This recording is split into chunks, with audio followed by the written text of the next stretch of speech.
നമസ്കാരം, എല്ലാവർക്കും എൻ്റെ രുചികളിലേക്ക് സ്വാഗതം. അപ്പം ഓണമൊക്കെ ഇങ്ങ് അടുത്തെത്തി. നമുക്ക് സദ്യക്കകത്തിൽ ഒഴിച്ചുകൂടാനാവാത്ത ഒന്നാണ് അച്ചാറുകൾ. അക്കൂട്ടത്തിൽ ഇന്ന് നാരങ്ങ അച്ചാറാണ് ഞാൻ പരിചയപ്പെടുത്തുന്നത്. നമുക്ക് നോക്കാം ഇതെങ്ങനെയാണ് ചെയ്യുന്നതെന്ന്. 1/2 കിലോ നാരങ്ങയ്ക്ക് വേണ്ടിയുള്ള കണക്കാണ് ഞാനിവിടെ പറയുന്നത്. ഈ നാരങ്ങ ഒന്ന് വേവിച്ചെടുക്കുന്നതിനായിട്ട് ഒരു ഇഡ്ഡലിക്കുട്ടകം വെച്ചിട്ടുണ്ട്. അതിലേക്ക് കുറച്ച് വെള്ളം ഒഴിച്ചു കൊടുത്ത് തട്ടും വെച്ച് ആവി വന്നു കഴിയുമ്പം നമുക്ക് ഈ നാരങ്ങയെല്ലാം പിറക്കി വെക്കാം. ഒരു 5 മിനിറ്റ് മാത്രം വേവിച്ച് സ്റ്റൗ ഓഫ് ചെയ്ത് വെച്ചേക്കാം.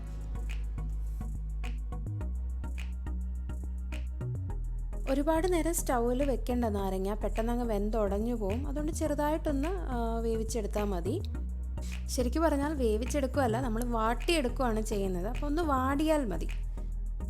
അടുത്തതായി ഒരു പാൻ വെച്ച് ചൂടായി വരുമ്പം അതിലേക്ക് ഒരു 1/4 കപ്പ് എണ്ണ ഒഴിച്ചു കൊടുക്കാം.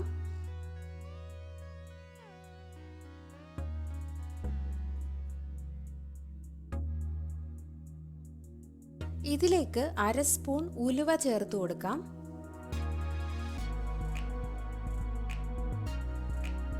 ഉലുവ ചെറുതായിട്ടൊന്ന് മൂത്ത് വരുമ്പോഴേക്കും നമുക്ക് 1 സ്പൂൺ കടുക് ചേർത്ത് കൊടുക്കാം.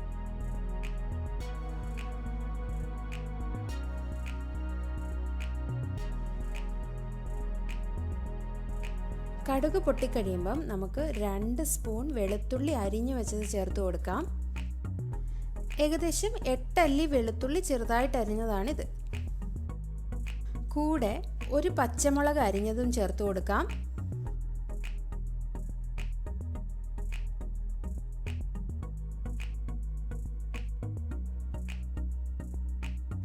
ഒരു വറ്റൽമുളക് മുറിച്ചിട്ട് കൊടുക്കാം.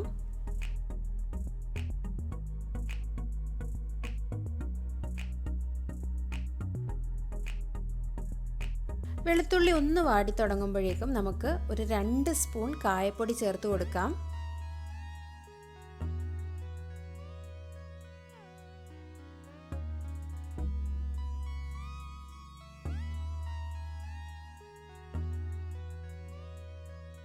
കായപ്പൊടി ചേർത്ത് ഒന്ന് ഇളക്കി വിട്ടതിന് ശേഷം നമുക്ക് 4 സ്പൂൺ മുളക് പൊടി ചേർത്ത് കൊടുക്കാം. എരിവ് നിങ്ങൾ നോക്കി വേണം ഇടാൻ കേട്ടോ. അതായത് മുളക് പൊടിക്ക് ഒരുപാട് എരിവുള്ള മുളക് പൊടി ആണെങ്കിൽ കുറച്ചിട്ടാൽ മതി. ഇപ്പോൾ അധികം എരിവില്ല എന്നുണ്ടെങ്കിൽ 4 സ്പൂൺ ഇടാം.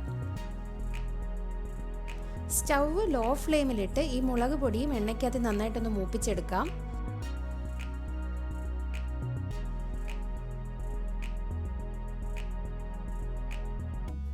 ഇതിലേക്ക് 1/4 സ്പൂൺ ഉലുവപ്പൊടി ചേർത്ത് കൊടുക്കാം.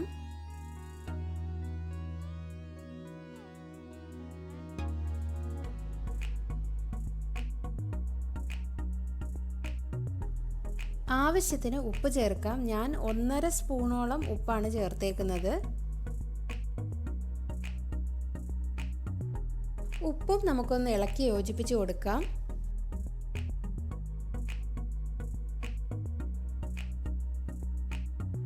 ഈ സമയം 1/4 സ്പൂൺ മഞ്ഞൾപ്പൊടി ചേർത്ത് കൊടുക്കാം.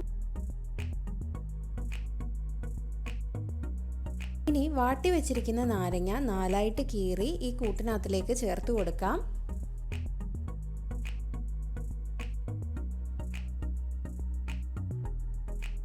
മുക്കാൽ സ്പൂൺ ചതച്ച കടുകും കൂടെ ഈ നാരങ്ങയ്ക്കകത്തിലേക്ക് ചേർത്ത് നമുക്കിത് നന്നായിട്ട് ഇളക്കി യോജിപ്പിച്ചെടുക്കാം.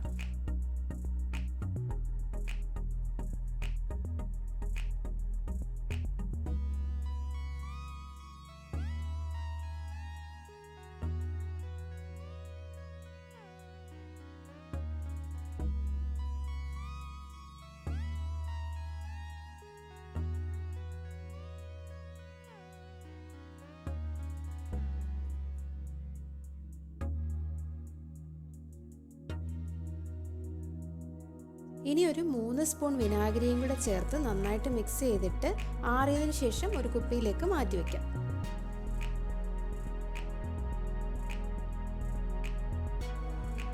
നാരങ്ങ അച്ചാർ റെഡി ആയിട്ടുണ്ട്. ഞങ്ങൾ സാധാരണ ഇത് ഉടനെ തന്നെ ഫ്രിഡ്ജിലെടുത്ത് വെക്കാറില്ല. ഒരു 2-3 ആഴ്ച വെളിയിൽ വെച്ചേക്കും. പിന്നെ ആദ്യമായിട്ട് എടുത്തതിന് ശേഷമാണ് ഫ്രിഡ്ജിൽ വയ്ക്കുന്നത്. ചീത്തയാവാറില്ല.